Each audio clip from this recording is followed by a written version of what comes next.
So assalamu alaikum guys, good morning. So today we're gonna talk about the normality, which is also in module 1. So normality has a formula which states normality equals the weight of primary standard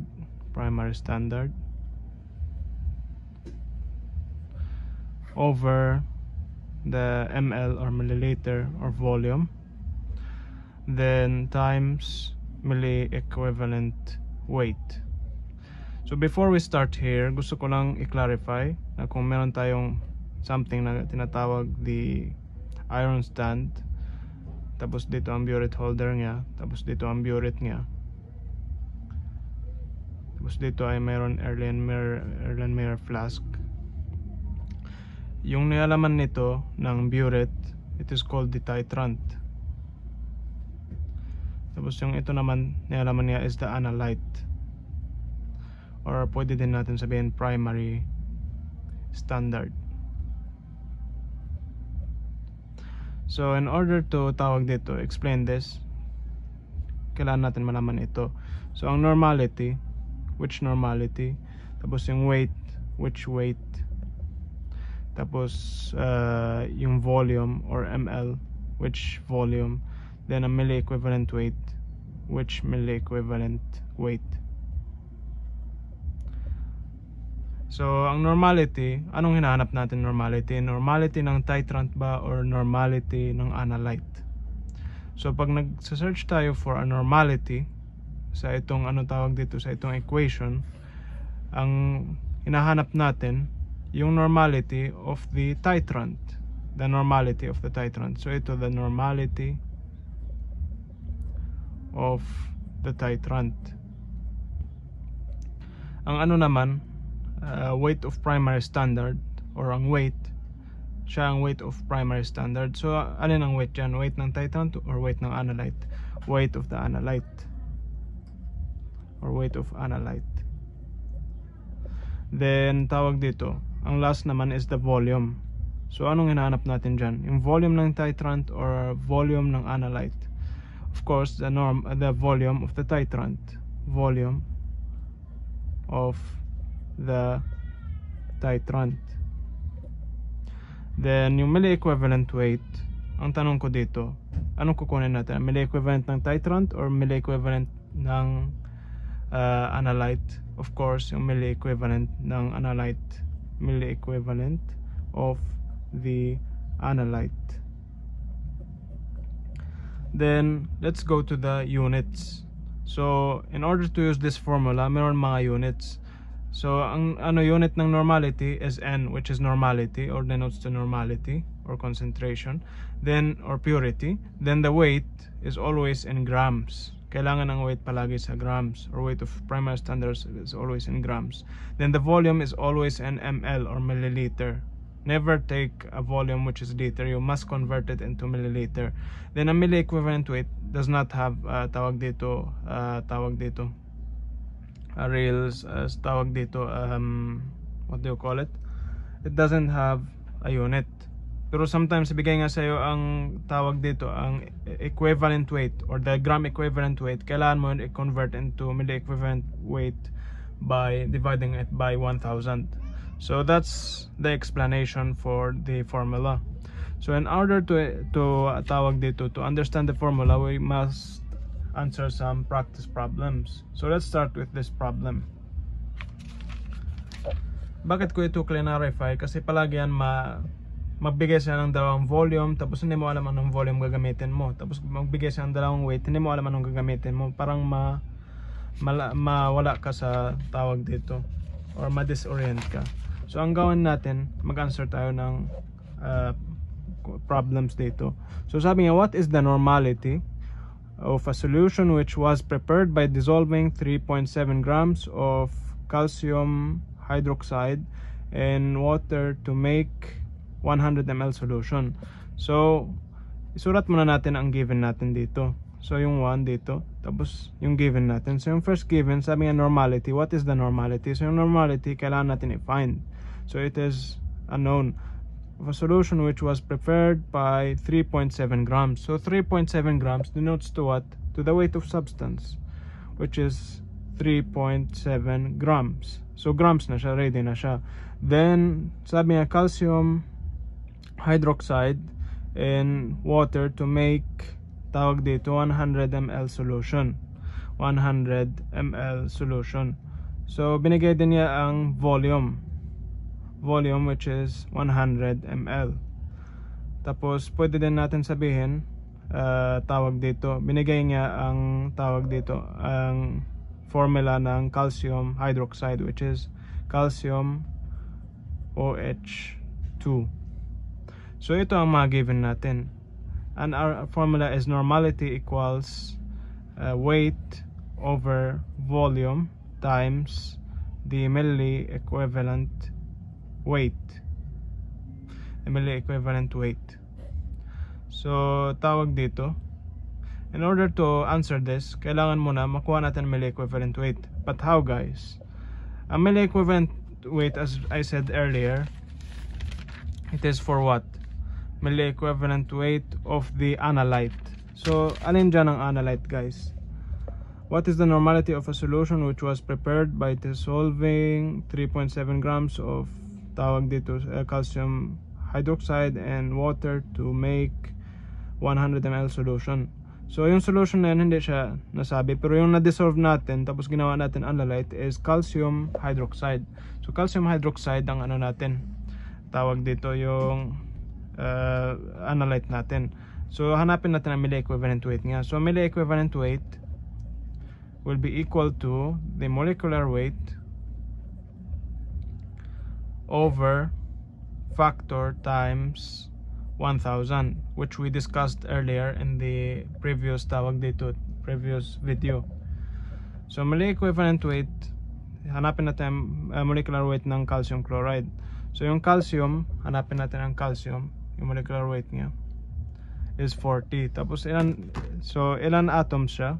1 atom. Tapos yung molecular weight niya is 40 plus calcium OH2. So yung O pati H ay 2 atoms. So 2 atoms yung O. Tapos yung molecular weight niya is 16, as you see here. Then plus yung hydrogen, which is also 2 atoms, times, tawag dito, times 1, which is the molecular weight. Then yung factor natin, ano itong tawag dito, ano itong compound? Is it acid or base or tawag dito, or salt? So as we see here, it is a base kasi dalawang OH natin dito. So or may OH tayo dito. So ang OH, yun na ang factor. So dalawang OH natin. So 2 yung factor natin. So let's proceed. So 40 times 1 is equal to 40, then 2 times 16, 32 times plus 2 times 1 equals to 2, then over 2. So 40 plus yung mga ito will be equal to 74 over 2. So 74 over 2 will be equal to tawag dito 37. So that's our I forgot the 1000. So 1000. So 2000 ito. So sorry, 2000. So tawag dito 74 over 2000 will be equal to 0.037, and that's our milli equivalent weight. So now we can proceed to this formula kasi nandyan ang milli equivalent weight, nandyan na ang volume, nandyan na ang weight. So let's substitute. So the weight is 3.7. Then the the ml or the volume is 100. Then times the milli equivalent weight, which is 0.037. So in order to calculate, i-calculate ko lang siya ganito. 3.7 over yung 100 times 0.073 will be equal to how much, guys? Will be equal to 3.7.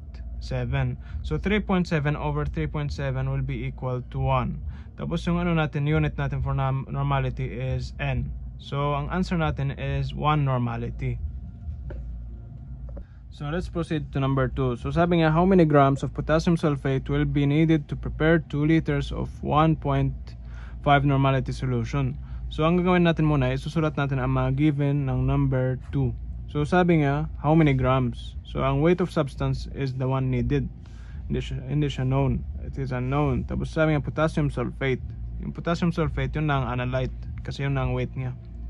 So potassium sulfate, hanapin natin ang molecular formula nga. So yung molecular formula nga is K2SO4. So ito ang molecular formula nga.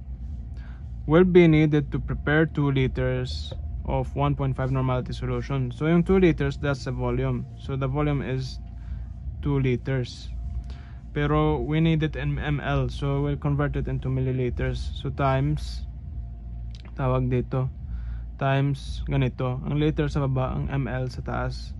Then ang liter, saan ang pinakamalaki dyan? It is the liter. So dito ang 1. Tapos ilan ml sa isang liter? It is 1,000. So ang mangyayari now, calculation. So yung liter, mag-cancel out siya with the liter. Then ang 2 times 1,000 will be equal to how much? 2,000. Tapos ang unit na iwan dito is ml. So ml, 2,000 ml. Tapos sabi nga, of a 1.5 normality solution. So yung normality natin is 1.5. So ang formula na kuha natin is normality equals weight of substance over volume times milli equivalent weight. Okay guys? So in order to tawag dito, calculate, yung gusto niya weight, niya gusto, ayaw nga yung normality. So ang gagawin natin is i-convert natin ang formula. So in order to do that, nakita nyo itong dalawa, kailangan i-separate natin siya sa weight. So ang gagawin natin is i-times natin sila in both sides. So volume times milli equivalent weight. Tapos dito naman volume times milli equivalent weight times normality. So itong dalawa, mag-cancel out na sila dito. So ang mangyayari is weight equals volume times milli equivalent weight times normality. So weight is equal to volume times milli equivalent weight times normality. So in order to calculate, kailangan nandyan sila lahat. So ang volume nandito na, which is 2,000 ml. Tapos ang normality is here, which is 1.5 normality. Yung naiwan na lang is milli equivalent weight. So in order to calculate, kailangan mahanap natin muna yung milli equivalent weight. So ang milli equivalent weight is for the analyte, which is potassium sulfate. So ang potassium sulfate, yung milli equivalent weight niya, paano natin mahanap? By dividing the molecular weight by the factor times 1,000. So ang molecular weight of potassium sulfate is as follows. Yung potassium, yung molecular weight niya is, paano natin mahanap? Tingnan natin ang ilan atoms. So dalawang atoms times ang molecular weight niya. So yung tanong dito, ano ang molecular weight ng tawag dito, ang potassium? The molecular weight of potassium is 39. So times 39 plus yung S or sulfur, which is 1 atom lang siya dito, times ilan ba ang tawag ng sulfur, ilan ba yung molecular weight niya, is it's 32. Tapos plus yung oxygen, which is 4 atoms here, then times its molecular weight, which is 16, over yung factor. So yung factor, to find the factor, ano ba ang potassium sulfate? Ito ba ay acid, ito ba ay base, ito ba ay salt? So ang potassium sulfate is salt. So ang kukunin natin ang positive valence. So yung positive valence here is for the potassium, which is 2. Kasi alam natin 1 naman yung positive valence nga, pero dalawa ang potassium dito, kaya yung positive valence nga is 2 times 1,000. So let's calculate na. So 2 times 39 will be equal to 78 plus 1 times 32, which will be equal to 32, then plus 4 times 16 will be equal to 64, over 2 times 1,000 will be equal to 2,000. So will be equal to, calculate natin sila. So ang makukuha natin is 174 over 2,000, which will be equal to ito, 174 divided by 2,000 will be equal to 0.087.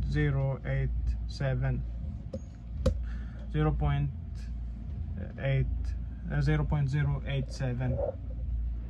So nandito na ang milli equivalent weight natin. So pwede na tayong mag-calculate. So the volume is 2000 ml times milli equivalent weight, which is 0.087, times the normality, which is 1.5.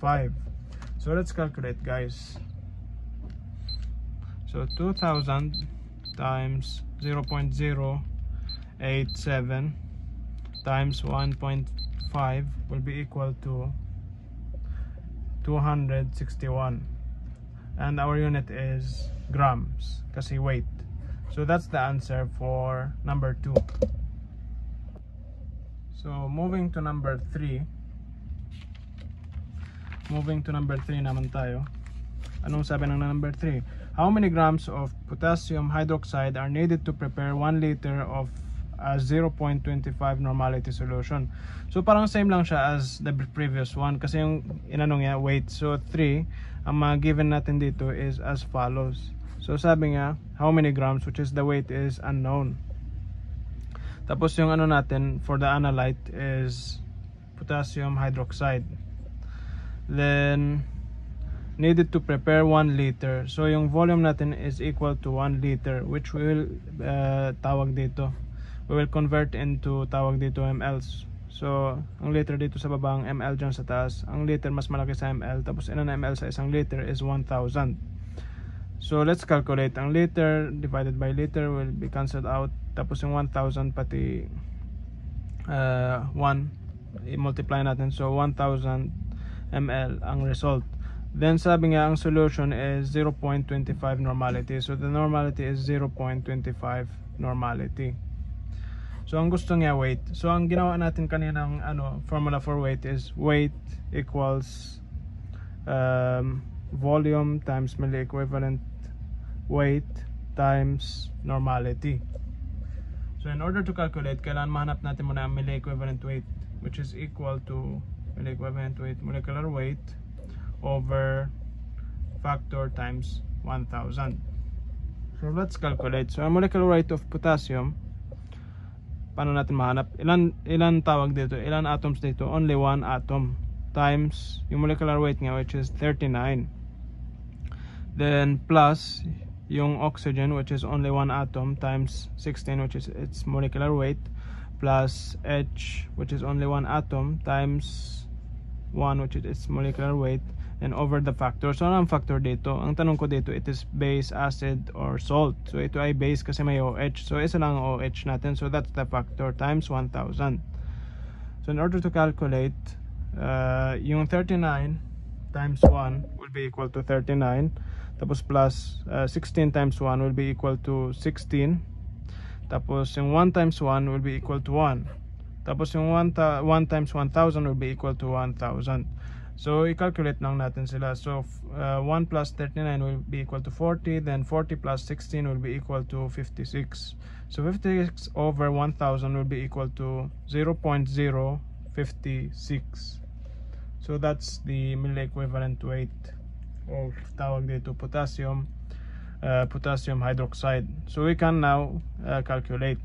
So yung weight will be equal to the volume, which is 1000 ml, times the milli equivalent weight, which is 0.056, then times the normality, which is 0.25. So in order to calculate, very easy lang yan, guys. 1000 times 0.056 times 0.25 will be equal to how much, guys? 14. Tapos yung ano natin unit is grams kasi ito ay weight. So that's our answer for number 3. So moving to number 5, sulat natin ang mga given.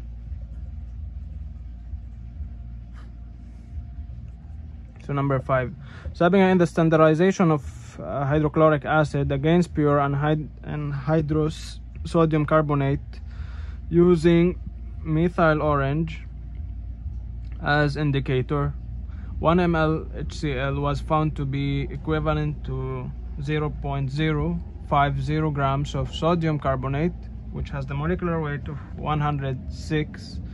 What is the normality of HCl? So very easy, guys. Isulat natin ang mga given natin. Sabi nga standardization of HCl. So HCl is the titrant against pure anhydrous carbonate using methyl orange as indicator. So yung anhydrous sodium carbonate, yun na ang ano natin, yun na analyte, which ang formula nga is sodium 2CO3, which we discussed also earlier using methyl orange as indicator. Tapos sabi nga 1 ml HCl. So yung 1 ml, that's the volume, 1 ml. Tapos found to be equivalent to 0.050 grams. So that's the weight of substance, or weight of the primary standard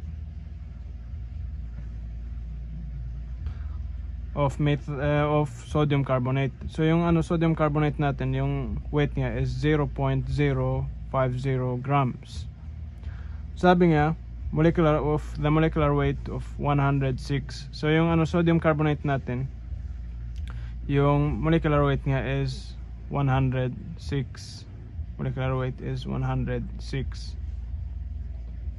Tapos sabi nga, what is the normality of HCl? So gusto niya normality ng HCl, that's the needed. So very basic guys, i-calculate lang natin ito using the formula. Normality equals weight of substance over volume times milli equivalent weight. Kailangan natin mahanap na milli equivalent weight ng sodium carbonate. So in order to do that, we should do the following. Milli equivalent weight equals the molecular weight over factor times 1000. So in order to calculate, yung molecular weight natin is nabigay na, which is 106, was over the factor. So yung tanong ko, the sodium carbonate, what it is a salt. So yung factor nga is 2. See, 2 ang valence nga dito, 2 times 1000. So tawag dito 2 times 1000 tapos 106. So ang makukuha natin is, i-calculate ko na without a calculator. So 53 over 1000 will be equal to 0.053. So that's our milli equivalent weight for sodium carbonate. So in order to calculate, pwede natin mag-calculate. So substitute natin ang weight, which is 0.050 grams over volume, which is 1. Tapos milli equivalent weight, which is equal to 0.053. So in order to calculate, ito na. Yung 1 times 0.053, parang wala lang mangyari. Kaya gawin ko ganyan na. 0.50 divided by 0.053, which will be equal to 0.943. So that's our normality for tawag dito, for hydrochloric acid, and the unit is normality, and that's the answer for number 5. Moving to number 4, ibasa natin how many grams of potassium, or if 30.2 ml of hydrochloric acid solution were required in the titration of 0.309 grams pure sodium carbonate, what was the normality of the acid? So in order to calculate, or kailangan kunin natin muna ang given ng number 4. So ang given niya, sabi nga, ang volume natin is 30.2 ml of hydrochloric acid. Then solution were required to the titration of 0.306 grams of pure sodium carbonate. So ang weight of sodium carbonate, which is the analyte, is 0.306 grams. Then yung sodium carbonate, yung kaniyang formula is sodium 2 or Na2CO3. What was the normality of the acid? So yung tinanong niya, ano ang normality ng acid, the hydrochloric acid. So in order to calculate yung gusto niya normality, so that's our formula, which is normality equals weight of substance of primary standard over volume times milli equivalent weight of the analyte. So kailangan natin muna mahanap yung milliequivalent weight ng sodium carbonate. So in order to do that, milliequivalent weight is equal to sodium carbonate. Paano yun? So dalawa ang sodium dito, or molecular weight muna sabihin ko, over factor times 1000. So molecular weight ng sodium, dalawa ang atom ko, tapos times 23, which is the molecular weight, plus yung carbon, which is only one atom, times 12, which is the molecular weight of the carbon, then plus yung oxygen, which is 3 atoms as you see here, times the tawag dito times 16, which is the molecular weight. Tapos yung factor natin, ang tanong dito, is this a base or acid or salt? So ito ay salt.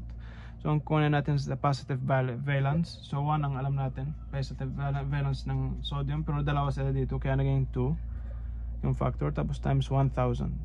So in order to calculate, yung 2 times 23 will be equal to 46, then 1 times 12 will be equal to 12, then yung 16 times 3 will be equal to 48. Then 2 times 1000 will be equal to 2000. So in order to calculate, ito pati ito maging 60 na siya, tapos 60 plus 46 will be equal to 106, tapos ito ay 2000. So in order to calculate, sabihin natin, i-calculate ko siya without the calculator. So 58 over 1000 will be equal to 0.058.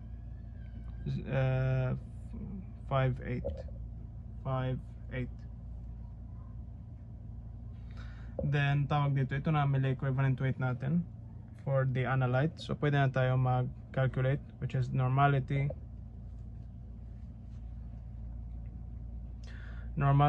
equals, or sorry guys, sorry, dito ito ay 53 divided by 1000 will be equal to, tawag dito, will be equal to 0.053. So that's our milliequivalent weight. So in order to calculate yung weight dito, ilagay natin ang weight, tapos dito ang tawag dito yung volume, which is 30.2 times milliequivalent weight, which is 0.053.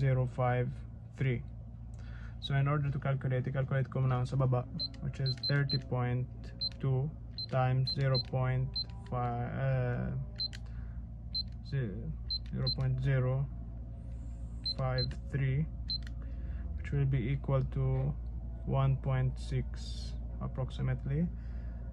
So yung 0.306 divided by 1.6 will be equal to 0.19. And yung ano ko, or 91, tapos yung ano ko, yung unit ko for normality is N. So that's the answer for number 4.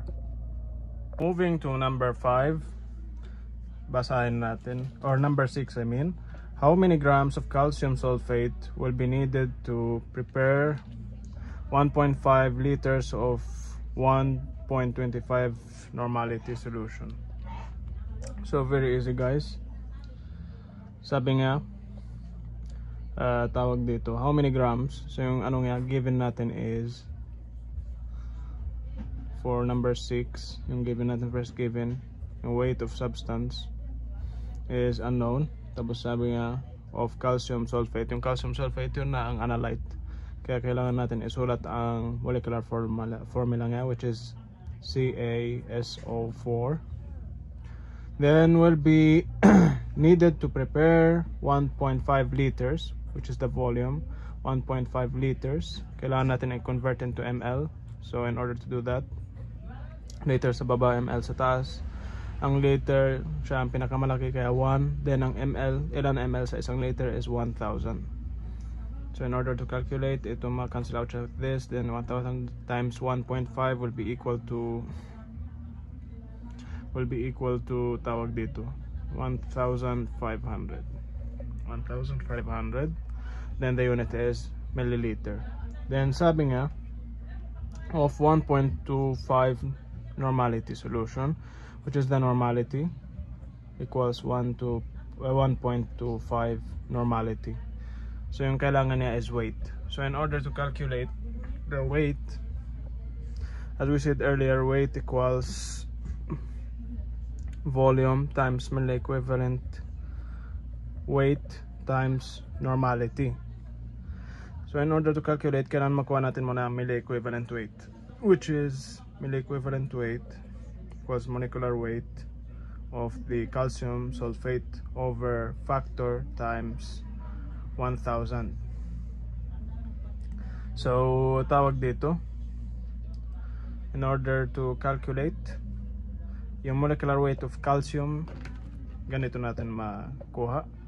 So isang atom lang ang calcium, which is 1 times yung molecular weight niya, which is 40 yung molecular weight ng calcium, then plus yung S or sulfur, which is 32, tapos isang atom lang, kaya 1 times 32 plus yung O or oxygen, which is 16, tapos ilan yung atoms here is 4 atoms, so 4 times 16, then over the factor. So ano yung factor natin? This is a base or acid or salt. So ito ay salt, kaya ang salt ang makukuha niya is the positive valence. So alam natin yung calcium is in 2A, in the group 2 or 2A, which has 2 valence electrons, or 2 valence electrons. So 2 yung natin times 1000. So in order to calculate, mag-calculate na tayo. So 1 times 40 equals 40, plus 32 times 1 equals 32, plus 4 times 16 will be equal to 64. So tapos yung 2 times 1000 will be equal to 2000. So in order to calculate, yung 32 plus 64 will be equal to 96. 96 plus 40 will be equal to 136, then over 136 over 2000 will be equal to how much, guys? 136 over 2000 will be equal to 0.068. Then this is our milliequivalent weight. So pwede na tayo mag-calculate. So yung volume natin is 1500 times milliequivalent weight, which is 0.068, then plus normality, which is 1.25. So ito na, guys, times 1.25 will be equal to 127.5, and our tawag dito, our unit is grams because it is weight. So that concludes our module on normality, for normality calculations. Thank you for watching.